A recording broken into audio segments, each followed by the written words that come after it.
opportunity to listen and learn from you. So send us your responses. Welcome to the Howie and Beastmode podcast, where we discuss all things business, including growth, strategy, and execution, as well as personal and professional development. Let's join Howie and Beastmode in conversation. You know what? I've got the war room to tell you that doing a little bit of research on the company can save you from some perks. So one good way, which Beastmode talked about this a couple weeks ago. I forgot this was in here, by the way. I should have just said, yeah, it's in there. But Glassdoor is a really good one. So this is one particular company that I was interviewing with, and it turns out they had a very poor Glassdoor rating. And honestly, my experience with them mapped to that pretty well. And so I think, and I think companies that I work for that are really good, typically have better Glassdoor ratings as well. So I wanted to kind of give you some insights that Glassdoor, if you read the comments as well as the star ratings here, it should give you you should be able to pick up on some patterns. A Google search also is good. So if you Google search the company, you can identify things like disruptions or lawsuits, or they just did a layoff, all kinds of stuff that can be insights about the company. Again, you're probably going to feel stuck if you go work for somebody. You're going to feel stuck you kind of need to work for them for at least 2 years. You're not wrong. You don't want to screw up your resume with having a lot of short stints. So you better do your research on the front end. That makes sense. You like my graphics, by the way? It's not bad. I do, man. It was all free. So good. Researching a hiring manager. So one of the things, people say that people go to work for companies, but they leave managers, right? That's because the manager is like your day-to-day interaction, and if they're toxic, then that's a problem, right? So researching a hiring manager. So when you explore an opportunity, it's good to check into the hiring manager to see if they're good to work for. Okay, so I did this. So you may have mutual connect you can speak with, but if not, current or former employees will often agree to speak to you, and you find them on LinkedIn. So I've only done this like 4 times, but I do have a 4-for-4 record of me either talking to somebody who works there that I know, or hitting up someone who recently left. You can search on LinkedIn, like recently left kind of things. We won't go into that right now. Or people that work there, and they've all given me advice. They've all told me what it's like to work there, or what this hiring manager is like, and that kind of thing. So it has been super, super useful to help me avoid, and I actually have not taken 1 or 2 different, at least one job for sure, due to some back channel feedback that I did. Diversify your job hunting. This poll from LinkedIn says it all. Leveraging multiple approaches is the best, right? So you would think that it's all just someone that you know, right? And that's a nice chunk, right? But apply online is a good one. And we talked about that at length in another module. Sometimes cold outreach, sometimes being approach is good too. And the things that we talked about in the other modules, like having your LinkedIn set up in a certain way, can make sure this one that you're capitalizing on this one, right? So that's required. Earlier in the training, this to get your 20% here, that's required. Apply it online. As you can see, 65% of this is within your control, and then referred by someone I knew. That'll probably be a little bit sparse, because it's not like you're going to have 40 people that know someone at a current job, and then you reach out to them and find out, and they help you, right? You might have like 3 of those, right? So it's less controllable, but you should still use that. So anyway, the point is, leveraging multiple approaches in relationships is the best bet. You can just chime in anytime. I'm just going through and then add what you want to add. Only 20% found a job by someone finding them. But again, if you set up your LinkedIn correctly, like we talked about earlier, then you'll at least capitalize on that 20%. Those stats are so good. Isn't that good? I just bumped into that. Yeah, so good. Weekly plan. Make sure that you have a calendar plan every week. Now listen, certain people like to have written plans. Some people like loose to-do lists instead. I'm kind of in the middle. I know Beastmode thinks I'm like this major calendar guy. I'm really not. I mean, I probably would aspire to be. But I'm probably a little bit more of a, when I guess when I have a job, I am pretty calendared. But for a job search, when you're just doing a job search, for me, it's more like, okay, I want to make sure either on Thursday or Friday, I'm going to apply online to dozens of jobs, 3 to 5 hours, hopefully 5 hours. And then, every day I'm going to do X, Y, and Z, so it's more like I have goals. But some kind of a calendared or set of goals is really big. So first of all, here's some things that can be in your weekly plan. So first of all, apply for every reasonable job on your selected 3 to 4 job search websites. You can see that this training is in order because in the last training we talked about you've got to pick 3 to 4 job search websites and stick to those because you're going to cover your bases with even probably just 3. But you need to apply to many dozens per week. 100 would be nice, to be honest. And out of 100, you're going to get, probably 3 or 4 interviews, maybe 5. Yeah, that stat that you had of 40 to 1. 1 in 40, yep. Golly. It's hard, yeah. And that's why people stop. Volume, baby. Mm-hmm. It's scary. And if you're on that journey and you want to talk to us, we are up for it. Yeah. Because frankly, you need someone to come along beside you. I had Beastmode. I had my wife. I had my brother was awesome in helping me. He called me every single day for like 8 months. You can't believe it. I know. And a couple others would sprinkle checking on me. But it's good to have support. So we're happy to have those calls with you. Post to LinkedIn something brand building daily, right? So what is the brand? What's the job type you're going for? So post some insights and thoughts about that every day. And, spend a little time, spend 40 minutes writing that thing and make it nice. And that's your commercial, right? Follow up with your recruiter contacts following a pre-planned sequence of emails and sprinkle a few occasional calls too. All you have to do is write, heck, I had 13, right? I had 13 that I would send in order like 1, 2, 3, 4, 5 to all my recruiters so that I was constantly every 3 or 4 business days in touch with them with new content about me and reminding them I'm out there. And it led to interviews for sure. You don't have to write 13. I tend to be a little extra. I tend to do everything a little extra. So, but if you have 6, that would be great. You can come up with, and by the way, if you don't have that, we'll hop on the phone with you. That could be a pretty cool call. Yeah. Pretty practical, yeah. But what's something about you that you can write about, And by the way, one of mine was a Star Wars joke and it didn't say much about me. So just staying in touch in general is part of it. Every recruiter in your list needs a follow-up reminder that you can set as a task in your calendar. It would be nice just to help you remember. Every few days, basically. I think every 8 to 9 days is a little bit too long. But again, I had close to 300. I don't remember the number right now, so forgive me if I said it earlier and I don't have it right now. I think I might have had like 279 recruiters that I built up in my database due to the techniques that I showed on this training. And so for me, 8 to 9 days makes sense. That's just too many for every 3 or 4 days. But most people aren't going to be that extra and build up that huge of a database. But if you do, then 8 to 9 days might be okay.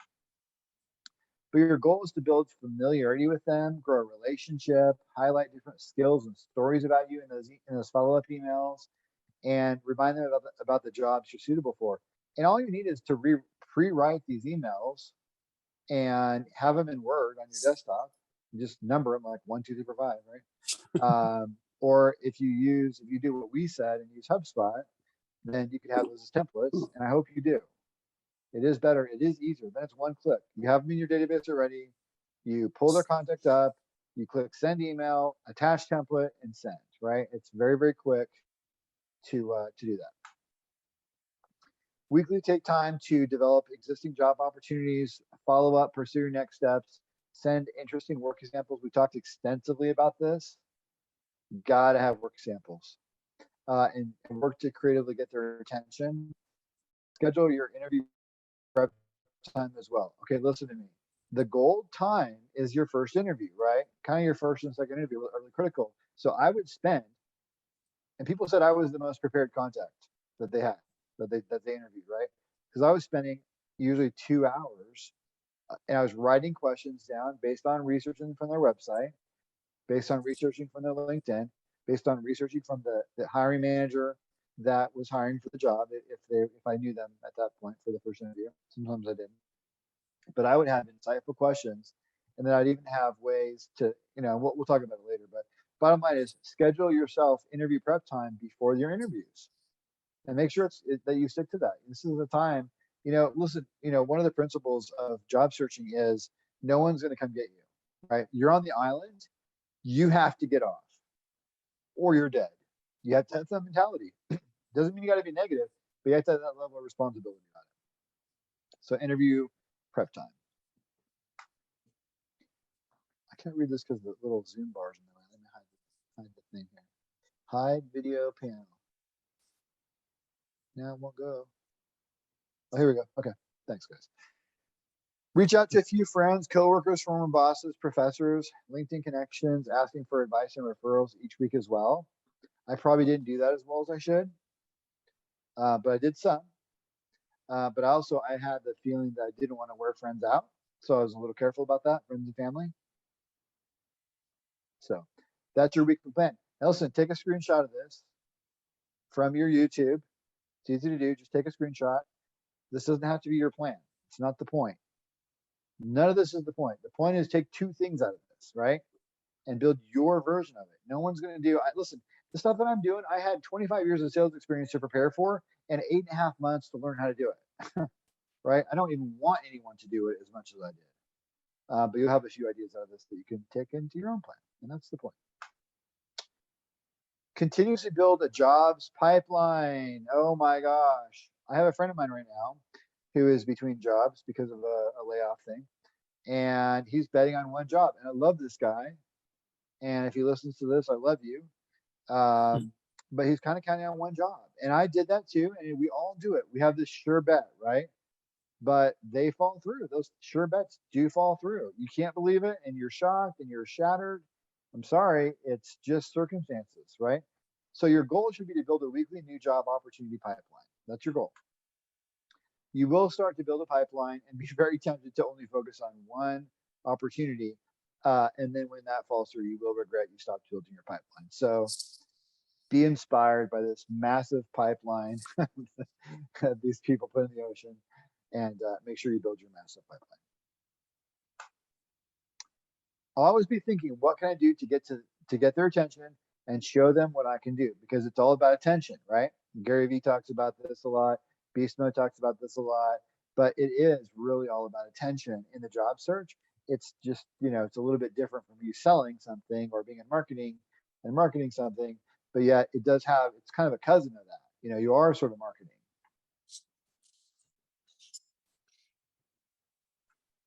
I just knew you were going to jump on that one. You're rolling, man. I'm just okay, cool.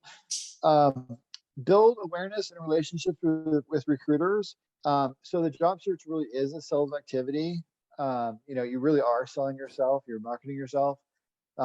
Salespeople, write helpful, insightful, catchy emails, and they use those emails when they're selling stuff, right? To promote awareness and interest in their products and services. That's what a salesperson does. Use that same mentality to stay in front of recruiters. But remember, salespeople don't always write original emails. They write one really great email and they use it as a template, right? So you can templatize a lot of your outreach and a lot of your follow-up. I sure did. I forgot how many thousands of emails I sent. I actually have that metric somewhere. It might be in this deck. I don't know for sure, but well over 2,000 emails. But I can't remember the number. I should pull it. But it's hard to actually know because I did some of them before I had HubSpot. Yeah. So pretty good volume before that. But then in HubSpot, I've got actual reports I can pull. Another reason to do HubSpot. But write a dozen email templates that can be sent in a planned outreach sequence, like 1, 2, 3, 4, and then name those so you know where you're at. And then keep track in your little, hopefully you're using HubSpot like I told you, or if you have to use a spreadsheet, which is a train wreck, but okay, some people will do it that way. At least they're organized. But it's just more manual. But you can put in your spreadsheet or in your HubSpot, on this date, I sent template number 1, right? And so you'll just know, okay, now it's template number 2. So it helps you keep track of it. Send them in the planned order, talking about yourself. Always send to one individual. Do not, okay, and this is such old school nonsense, but I'm telling you, people still make this mistake. So always send one email to one person and use their name in the email. Use the, like, Dear Susan.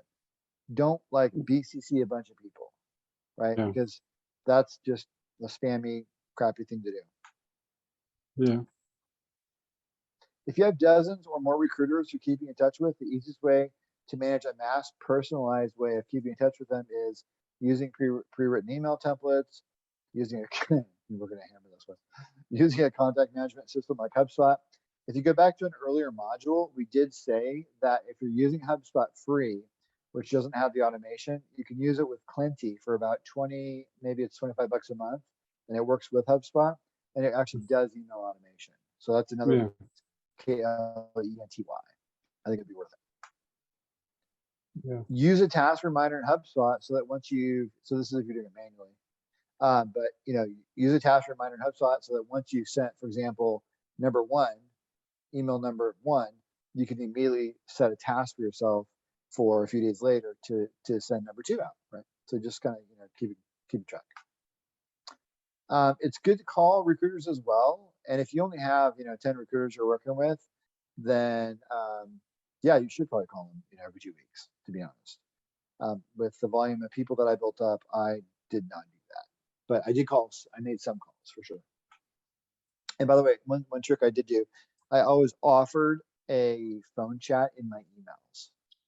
I did that pretty frequently. By the way, if you hit up our what's our email, our podcast email address? Howie and Beastmode at gmail.com. So if you hit us up on that, I'm happy to share my actual Word document templates. Yeah, Clinty. Well, there you go. See, this is so funny. So here's Clinty. Apparently I thought at the time I did this, it was $30 a month. With inflation, I haven't gotten to check. Maybe it's gone up $5. I have no idea. But anyway, Clinty looks really, really good. Content ideas. Sorry about that. For staying in touch, introduce yourself and share what type of job you're seeking. That could be email number 1, right? That's enough right there. Probably would be simple. Maybe your second email, you share a work success story and a reminder of what type of job you're seeking. Maybe your third email, this is just a roadmap. You can build your own roadmap, but again, take a screenshot when I'm done because you can make this your own. But maybe share a personality trait that sets you apart. And again, the type of job you're seeking, like Beastmode. If Beastmode was in a job search, I would say one of his positive traits is that he's an activator and he is a motivator of other people, right? That's a good thing, right? Also, I would say that he purposely, and he thinks this is a weakness, by the way, I think, if I'm not mistaken, but actually turned into a strength, which is that he actually has a lot of empathy. But for him, it's more of a muscle that he works on, right? Because he does care. He wants to be that way. Yeah. And so I would say that's a third strength for you now. So sharing, hey, I'm a motivator, I'm a self-starter, I'm an activator, and my life's mission is to have empathy, right? That's kind of nice, right? Because I wouldn't have known that if I didn't see that email, right? So if you can think a little bit, and by the way, if you talk, not to pitch this podcast 100 times, but we're happy to talk to you about your self, help you come up with some of these traits or some of these things that might help you. Share an example business problem. That might be email number 4. Maybe that's a good one, right? I'm sure you've run into some problem at work, right? How'd you solve it, right? What'd you learn from it? How about share a customer testimonial story? Something that, a customer you worked with, or something some feedback you got that was positive, maybe would be cool, or just the story itself or whatever, right? And then the type of job that you're seeking.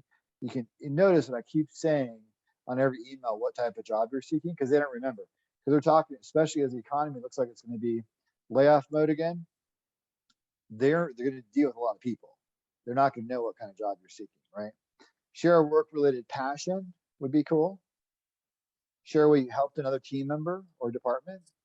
Share something warm and endearing that's related to family, maybe, right? Maybe some of you don't have the personality to do that. That's okay. Just a menu. Share something funny. I shared a really good Star Wars one that had, I don't know, 2, 3, 4 compliments. People liked it. Here's what I said. I said, these are the droids you're looking for. And that was the subject line. Cause like I'm, meaning like they found me, right? Got it. It's not that clever. But it got their attention because, a lot of people like Star Wars. Share why you're passionate about this type of job, right? Share why you're excited about it. Share your 3 brand keywords. We talked a few, I don't know, a time or two ago about your brand keywords, and mine were, I can't remember right now, but like evangelist, teacher, coach, or something. I don't know, whatever.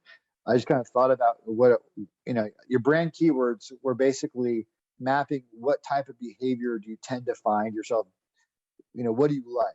If you had to put it in one word, you know what I mean?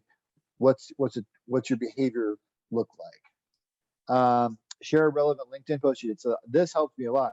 So the great thing about a LinkedIn post is like, it's not only going to help remind people out there that you're on the job market and what you're all about and why you're good and why they should talk to you, but also then you can use it in other ways, like in these emails, right? Share one of your posts, and that's a whole ping right there. Anyway, here's 12 ideas. These are the kinds of things that I did. But it's all about keeping in front of them. So if you sent one of these I think my guidance was like every 8 or 9 days. I think I would go more frequent than that, unless your database was huge and it's impossible.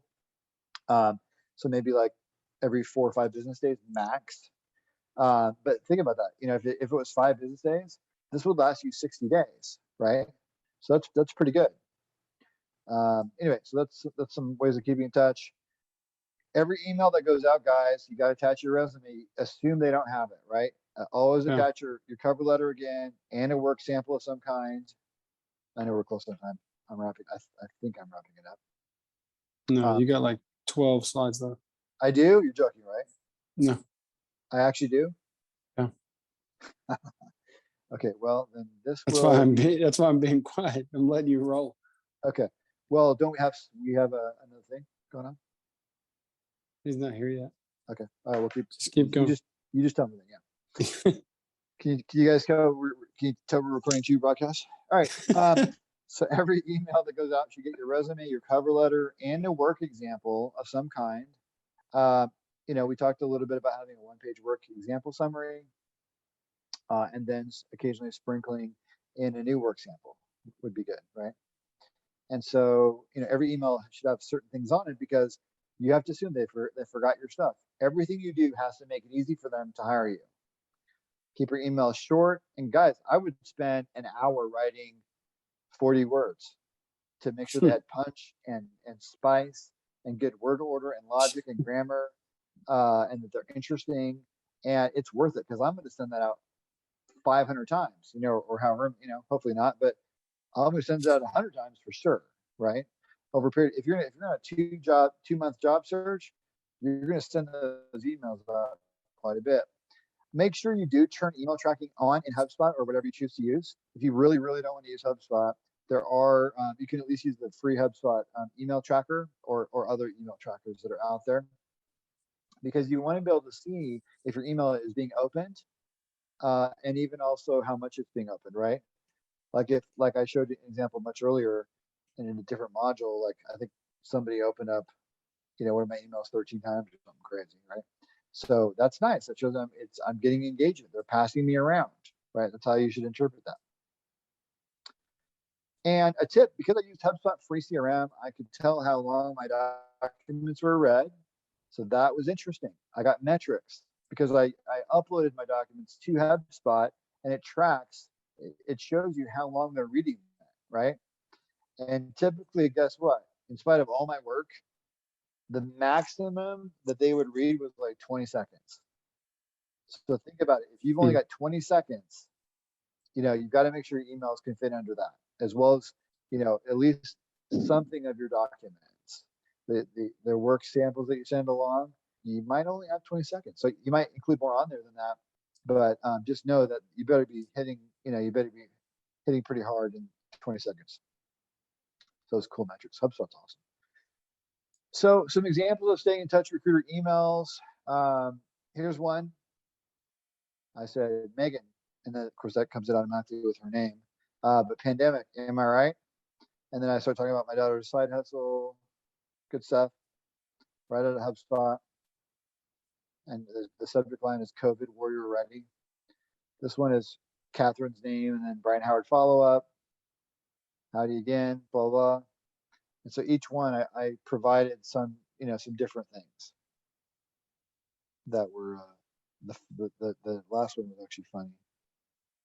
Long story what that was, but it's funny. You had to be there. Some more examples. You can screenshot these, I don't mind. It's fine. I'll go slow. Oh, there's the Star Wars one. I had some pretty good humorous feedback from that. People like that. So anyway, here's 6. I don't know how many more I'm going to go through. Yeah, that was it. I think I had 13, but that should give you some examples. And as you can see, I attach my documents every time, like I said, but you can see I hosted them, so I can see if they got clicked on, versus I just attach them natively, and you can't tell if it was read, let alone how many seconds, right? So that's pretty cool. Getting their attention with phone calls is big too. As part of your outreach to recruiters or targeted hiring managers, use the phone some. There's no substitute for an occasional phone call because it helps you stand apart.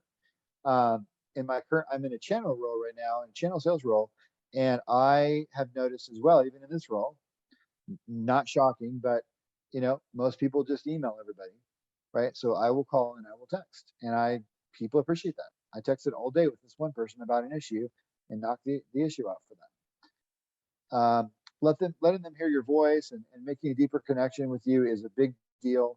So always leave a voicemail if you don't get them live, because they will listen, because voicemails are rare enough that people appreciate them. And you can put your little commercial in there, and they get to hear your voice and your sincerity and all that. It does not hurt.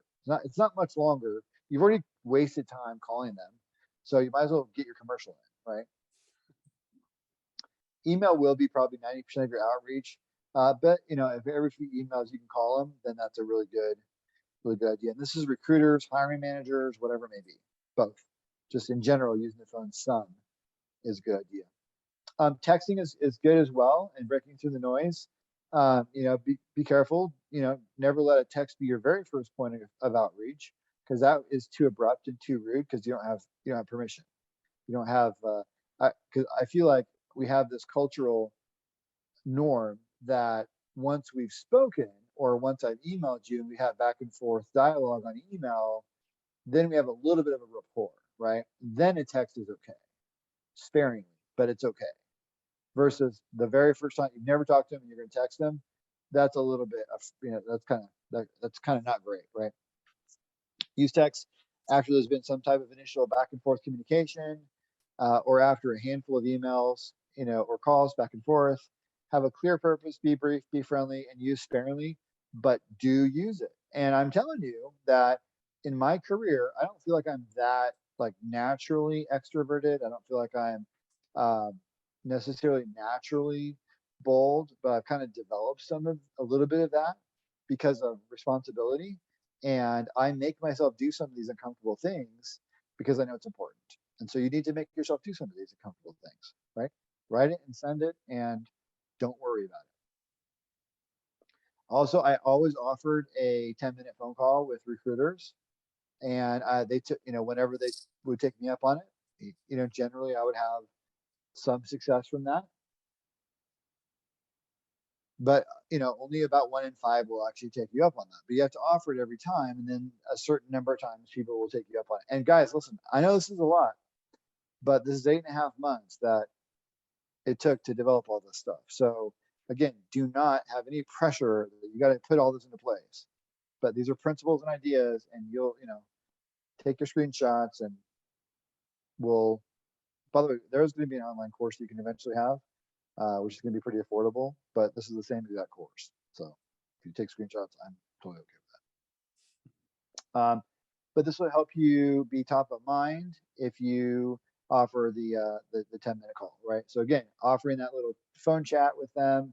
Some recruiters have this style where they like that. By the way, occasionally they're pretty rude. It's actually really interesting. Yeah. Like I'll talk to them, they're like I had one guy say, "I've never heard of the school you went to." Like, thanks, dude.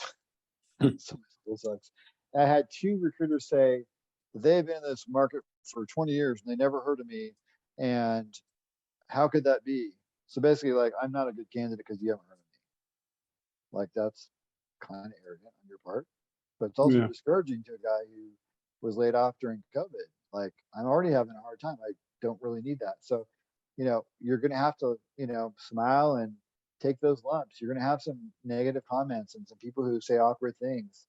And I'm sorry for that. It's some of that will happen. You will fail to follow up properly and stay in touch with your recruiters and hiring managers if you don't use your calendar and set reminders. Because I don't know anybody who can just remember everything. I just never met that person. So here's how we doing on time. We're good. He's waiting on us. He is waiting on us. Okay, you want to wrap it up? You want to go? You want to cut this one in half? You have 4 slides left. Just 4? Okay. All right, so I'll go a little bit quick. So getting attention. So this is a really cool trick. If you're pretty deep on LinkedIn, this is not new. Like, this won't be new to Beast Mode. But this is what I call the tap on the shoulder.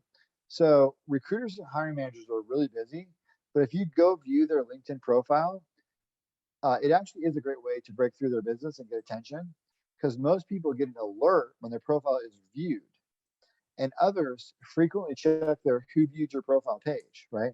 So you got those 2 chances of reminding them that you're out there, and you didn't even have to email them or call them. You just clicked on their profile. That's it, right? Here's an example of Amanda here. Amanda viewed my profile or whatever, and actually, let me go back here. Okay. Viewing their profile will pique their curiosity, and they will almost invariably look at your profile back in return. I even know of a job opportunity I got directly from doing this, right? So in this case, I clicked on Amanda. Amanda clicked on me back, and the recruiter hiring manager will see that you viewed them, just like this happened. And with one click, they can go check out your profile. It works more than 50% of the time, especially with recruiters. Hiring managers, not as high, but recruiters, their job is on LinkedIn. And so when you click on them, they usually click on you back, a certain amount of time, probably more than half the time. The LinkedIn tap on the shoulder, if you spend a few hours a week using the LinkedIn search feature and look at many recruiter profiles, even just for 2 seconds, you will generate views from those people back to your profile roughly 25% of the time. And this spike in profile views will cause the algorithm to think you're more important. I got this from Dennis, by the way. Yeah. And I did it some, but he did it with discipline. Yeah. And he said it would actually spike his LinkedIn results and his searching and things of that nature. So anyway, I'm passing along Dennis's trick more than I did it myself, but it is really cool. Also, many recruiters will send you a connection request just because you view their profile, and therefore your network grows. So this is a little hack. This is an algorithm hack, and unless they fixed it, it's probably a pretty good one to do. And then, is this my last one? Nope. Or 2 more? Okay. Getting attention, LinkedIn, tap on the shoulder, part 3. This is Beast Mode's favorite one. Actually, I'm going to let you take it. You just take it over. Yes, liking and commenting. I can't stress that enough. I don't know what that does to the algorithm, but it puts you in their view, in their spectrum, and the value. Like the viewing is spectacular, because I mean, most people do look, but when you like and comment, it's like delivering fresh baked goods to somebody's house. It's just way over the top because people don't expect it. So when you do it, it just triggers something extra. I love it. Love it. Yep. This is all right in your lane. Good stuff. Totally agree. Tip, your personal rule should be, if you have the question, should I follow up? Then you should follow up. If you even have the question in your mind or in your heart, is it time to ping Susan on this? Then do it. You're probably not following up too much, because with your caution, you're probably following up too little. Getting their attention, special tactic. It can be very helpful to send a calendar invite for a quick meeting to the calendar of a recruiter or hiring manager, and they'll take it about 1/3 of the time, I would say. You literally send them a calendar invite for a time that works for you, and you have a little agenda in there. And guess what? They actually take that some amount of time. So here's an example here. I literally sent Dan this. I faked his email address out though for this purpose. Yeah. This is the kind of thing that I would do. A little 15-minute call, so it's not a big burden. Last one. Okay. There we go. Take your screenshots. So thanks a lot, Beastmode. We kind of went long, but appreciate you helping facilitate this for the folks. How to help a customer identify a challenge. You have to get your customers to prioritize their challenges.